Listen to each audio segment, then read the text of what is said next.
may need to step up. I think that we do need to kind of check our emotions and allow the men to be held accountable.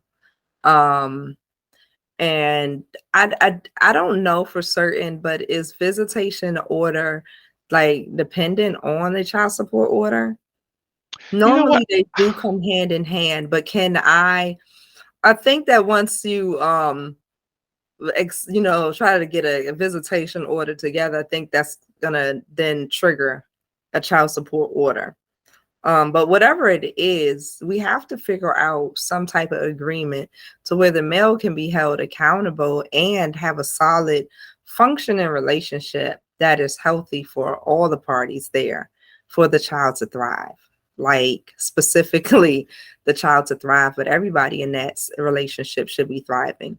Um, we really have to stop blocking the men from parenting, even if we can do it all on our own. It's not ours to own on our own. See, we didn't make the kids on our own for a reason. Because we're not supposed to be able to raise them on our own. It just doesn't make any sense.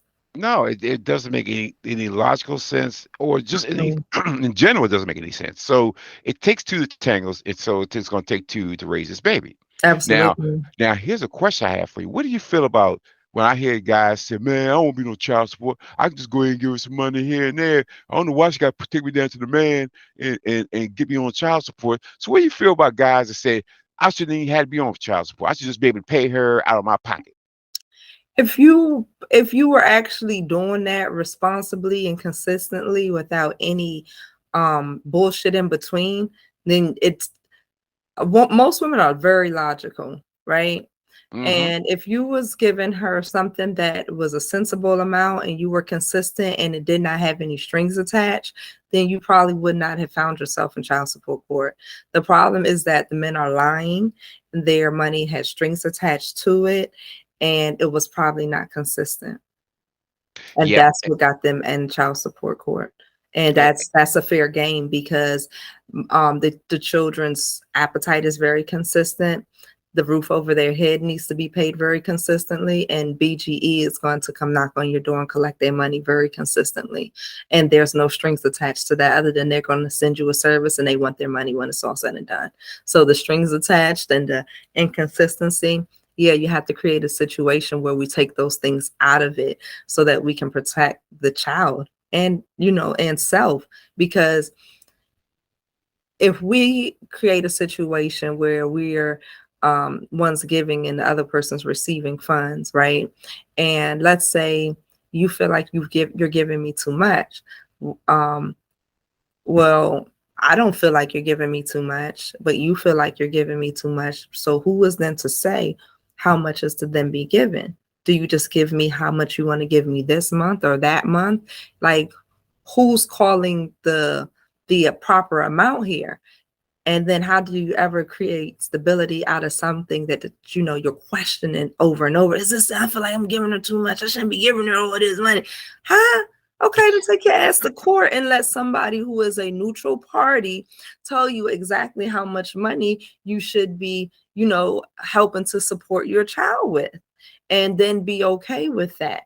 And sometimes the amount can be more than, and sometimes it can be less than, but at least you have a neutral party who hopefully has heard both of your financial makeups and taken both into accountability when deciding on how much money the order should be for.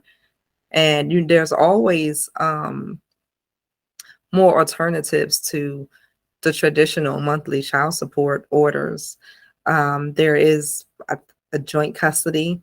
I don't think where nobody pays anybody. You take your kid a few days a week. I take the kid a few days a week, and nobody exchanges anything. We both provide the same amount of housing for the child, and we both provide food for half the week, and you provide food for the other half of the week, and you do homework half of the week, and I do homework the other half of the week, and whatever soccer practice, basketball practice, football practice is on my days, and I take them, and vice versa. And there is no exchange in money. The only problem with that is most men have jobs where they, really can't get the kids on and off the bus in the morning and afternoon, or perhaps they don't, really feel like jumping into a nurturing role for 3 days throughout the week, because you technically would be dealing with the Mhm. kids like that. But there's several different scenarios. She take the kids for the first, 8, 10 years. You take the kid for other, 8 years, 8, 10 years, and there's no child support exchange. I've Yeah. seen that scenario play out. But you do have to be mature and have a conversation, and allow that conversation to result in a proper functioning relationship where no It's parent is abandoned, right? yes, and you made a very good point. And it all goes back to having an adult conversation Mhm. about adult situation. We're Mhm. not talking about the dog, we're not talking about cars, we're not talking Yeah. about furniture, we're talking about a young, impressionable child, and Yep. innocent.